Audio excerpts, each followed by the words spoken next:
shimmies, I'm going to ask all the shimmies to go to the Padlet and read slowly, please slowly, what the papas have written. And I'm going to ask all the papas to go to the Padlet and read slowly what the shimmy have written. Let's take like 3 minutes for that. I'm going to read it as well at this point.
Okay, are we done? Yeah. Okay, so let us, I'm asking anyone who still is a shimmy, as if you still were shimmy, what surprised you or what stood out to you reading what Rav Papa went through and is telling? Oh, man, I didn't know I was annoying. You didn't know you were annoying. Good, thank you. More shimmies? Apparently, Rav Papa's ego is getting in the way around here. So would that change something in your attitude in what you did if you would have known that? You don't have to answer, but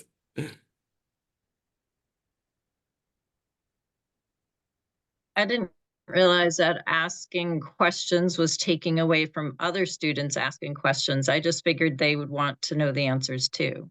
aha, nice. Yafit. So surprised how much influence I have on the classroom if I'm asking questions, and that you manipulate this prayer into me even hearing that, which is shocking for me. Aha.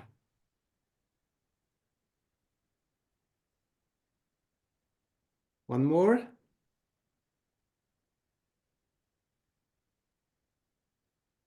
Okay, I'm going to ask the same question to the papas now. Having been able now to read and to overhear what Shimi is telling, what do you, Papa, find surprising or that really stands out to you?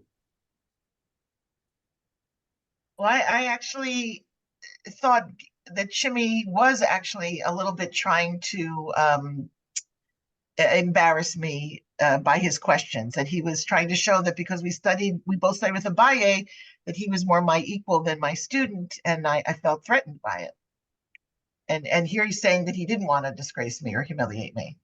Mm-hmm. Good.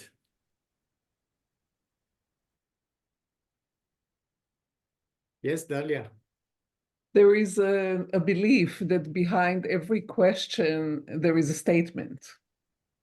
So putting this aside, in my group, what I realized was that Rabbi Papa, it was No, excuse me, Dalia, speak as if you were Rav Papa. Okay. well, I learned that it ached to see that Shimi is not asking any more questions, that I have the power to silence him by my action, and that I wasn't humble enough to put my ego aside and concentrate on the purpose of my mission, which is V'yigadeta lebincha. So I wasn't there to really teach, because teaching is about asking questions. If you don't ask, you don't know what you don't know, right? Mm-hmm. Mm-hmm. So yes, so I owe him an apology. Wow, thank you. Mhm. More voices or thoughts from Rav Papa?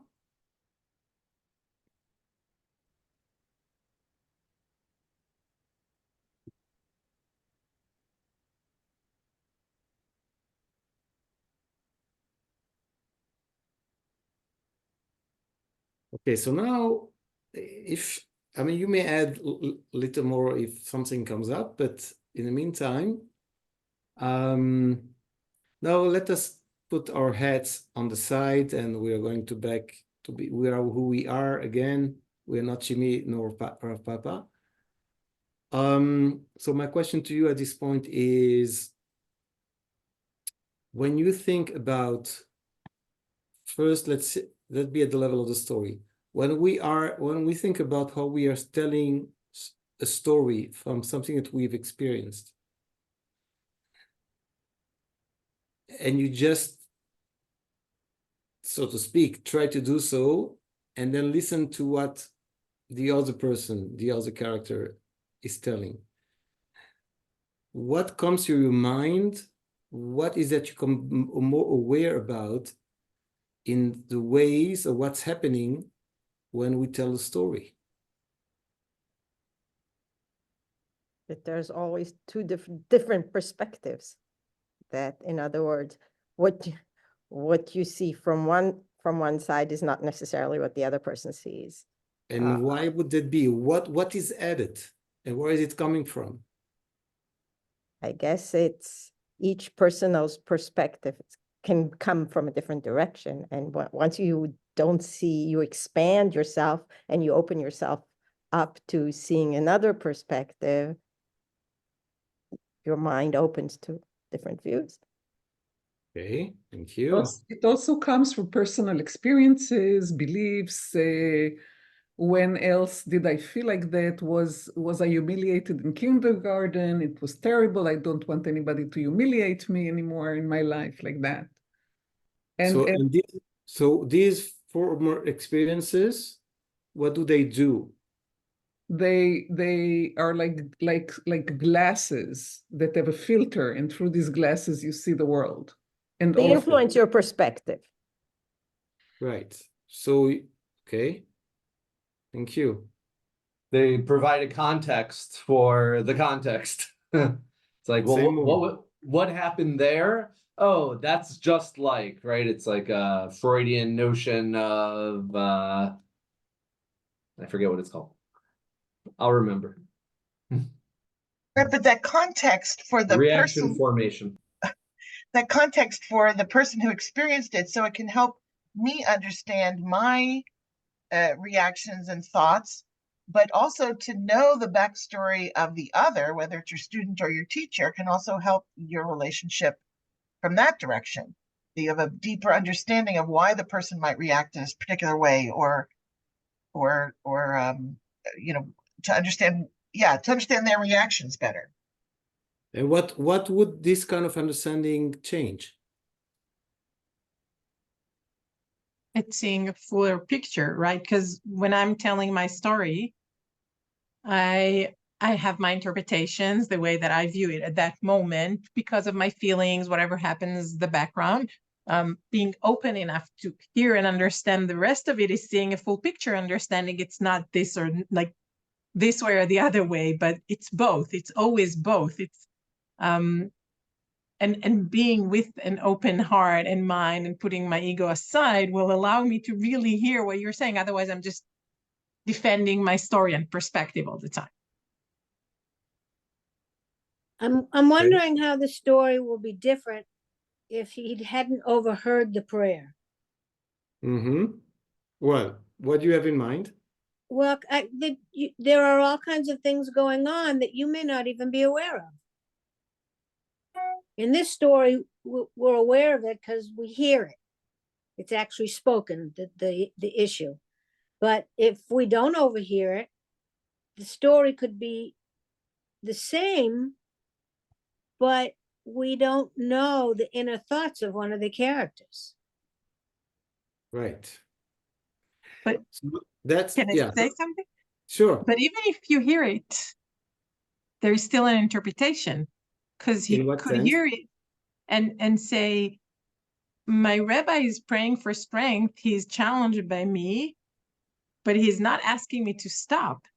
As sometimes we are challenged by something, we're up for the challenge, but we pray because we need that extra motivation and strength. So it's another interpretation of the story. There's another layer for this. Right. So so are you saying it could have been that Shimi could have said, I hear what he's saying, okay, but he would not necessarily ask no questions anymore. Right, I never thought of that, but I read the line, may God preserve me from being disgraced, meaning I wish Shimmy was absent every day, as opposed to, I really need to go back and hit the book so I can learn more, so I'm not disgraced by his questions and I can keep ahead of Nice. it. Or Very even nice. Shimmy could react by saying, listen, let me give you some of the source materials that I've used that might help you with the questions that I'm asking. Very nice. I think that Rav Papa had prayed out loud so that Shimi could hear him. I So think it it was must have been manipulation. intentional. Well, Yeah. I It mean, was intended.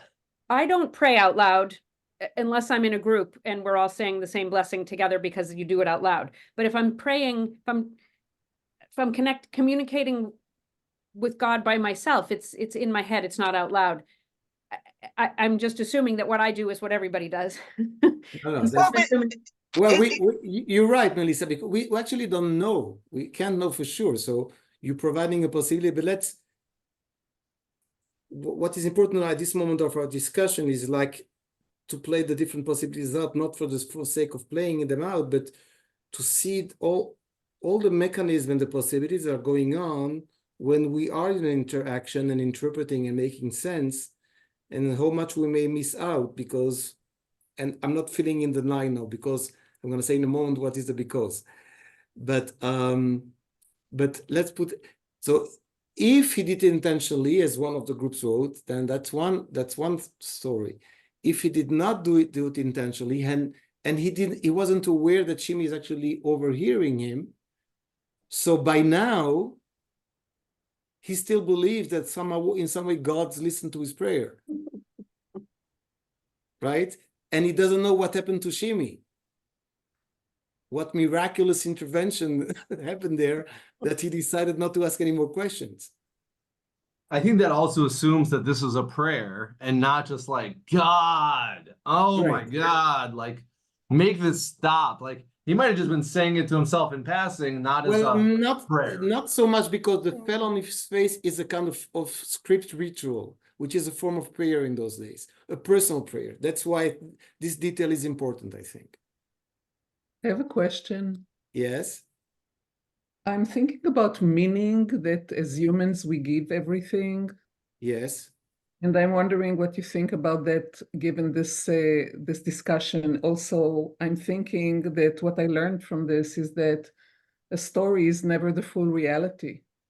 The Okay. reality. So that's many of what you all said here are actually, this is like an explorative inductive process. We have a specific story. We have each of you with your own biographies. So we hear only the echoes of what is said in that context, but most of what has been said here are actually reflective of big philosophical ideas about interpretation, meaning making, and how we read the world. And in our particular case, this is where I'm going to move for the last minutes that we have, a very subtle and rich intersection between the way when I say we here, I mean teachers, the way we read, meaning interpret, student-teachers interactions, which have to do with some, nobody have said that, it may have to do also with certain images of self-images that we have about teachers and good teachers,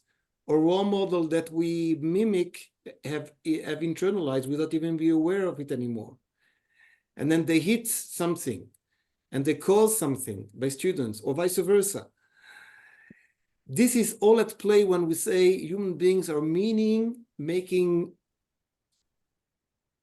creatures, and Jerome Bruegel will say storytellers, right? But one more point here, before we go to the meta a little bit. You'll notice that in this story, at least the way it is written, here I'm talking about the absent author, we don't know who that is, but there is no direct dialogue in the story. Have you noticed? We hear the voice of Rav Papa praying. We hear the voice of Shimi making his decision. But we do not see, none of them is checking in with the other. Rav Papa doesn't do that before the change, and Rav Shimi doesn't do that after he listened to the prayer. So another way to open that in practicalities, it's not always doable in real time, but this is a non-dialogue exchange, non-dialogical exchange. The only dialogue that takes place is you with yourself. And what you do is you see and you hear what the other person is saying or doing. And then you fill in the blanks, motivations, fears, expectations. That's what you do. But my dear friends, what you did when you read the text as well. You could not make sense of the text without filling in something, some of these. So here I'm inviting you to be more sensitive to the fact that many of the dynamics of how we read text, stories for sure, which provide us usually something of what people say, some things of what they think or feel, but there's always so much more going on. Because even when we are aware of something, there is probably more going on that we are aware of. So I'm just saying, not to solve that, but for sure, if and when Rav Papa and or Rav Shimi would have just went to the other and asked about, I noticed that, could you share with me why? Hopefully it would be an honest answer, which we don't always get from people, because they are power relationship, they're afraid of God knows what. But at least it's worth trying, and more than once. Just imagine how this would have evolved differently if one, if not each of them, would have gone to the other and said, I heard that, I'm noticing that.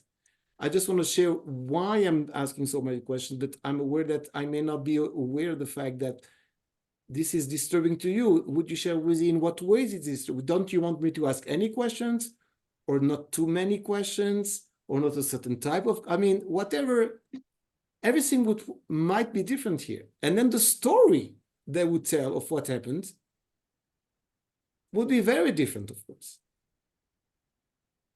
So the story does not only happen, it is the intricacies of how we make meaning in real time, and then how we recollect what happened, or what we have projected, and will continue to do this in a very one-sided way if we never are in open dialogue with the other person we were in the story with. So, and just to point out the last little detail that is a cultural one, in one of the narratives here, it says so the group added, where was that? Group number 5. No, that's not it.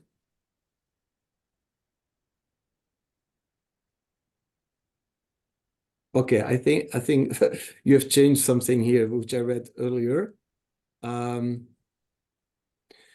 Someone made a comment, which is not the task, but it was an important comment anyway, because that in those days it was okay not to ask questions. Well, it may be, and it may not be. It may be that the person who wrote this story, the last line is, he did not ask any questions anymore. Bad.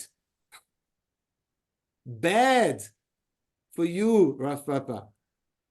That's also, you see, that's also cultural assumptions that we do about, well, it's coming from Abni culture, it's like almost 2000 years old, then they did not ask. Well, let's be careful with that. Even with those kind of projections. Let's be open at least, because then we read the story totally differently. It's like a very subtle critique of Rav Papa, at least in that case. So, if we have another 2 minutes, here I'm putting now in the chat.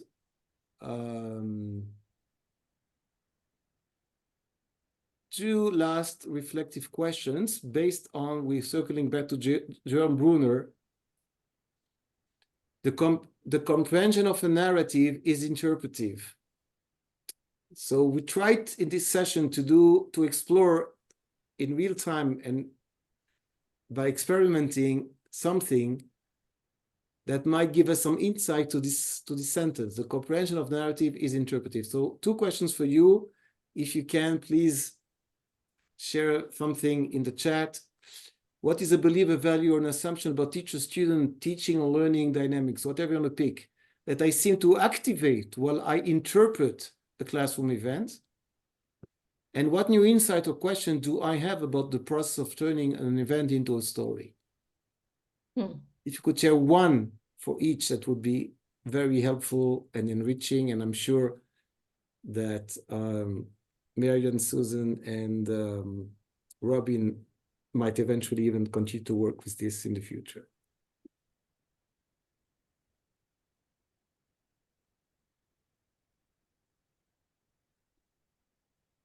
While everyone is thinking about their answers, which thank you, Elie, for such a provocative end to the session and an excellent session as always. Our next session is in February with Sari Kapotnikov, and you'll have information about that when we send out the recording from today. And please, we have a feedback form for today's session, which I put in the chat earlier. If you have a minute and can stay, you don't need to stay on the Zoom to do it, but please write your answers to Elie's questions in the chat, or you're welcome to place them in the feedback form when you get there as well. And we will share them with Elie. And as Elie said, of course, our MaTaRoT team will take them under advisement and be thinking about them as we plan for the further development of these workshops over the next number of months. Robin, do you want to add anything? No, just immense gratitude to Elie. Somebody privately chatted me and said, this is filling my soul. So thank you. And it's just such a pleasure. So many of you I know, and it's just really nice to be with colleagues. And the person on the call that I've known the longest is actually my own Hebrew high school teacher, Amy Rips. So it's really, really nice to see you here. And you're probably one of the reasons that I'm sitting here. So thank you. That's beautiful. Thank you, Amy, for being with us. And thank you, everybody. Really nice to be together in learning community. And Elie, as always, a masterful lesson and a new way to think about this text that so many of us have studied so many times. So thank you. People still, I'm still reading. yeah, I know. Are people still putting things in? I'm going to be quiet. Yeah. We'll keep the room open for another couple of minutes so people can still write.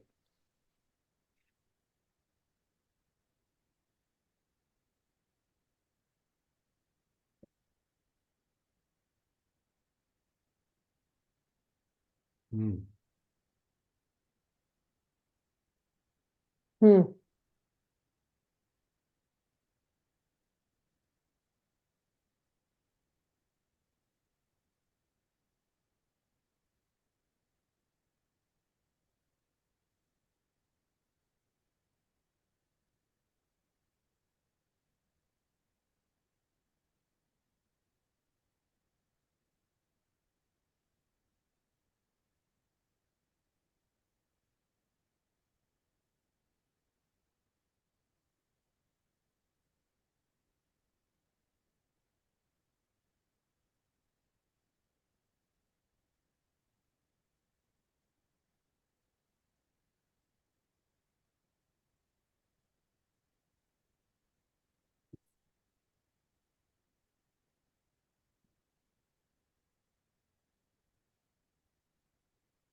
Okay, thank you all.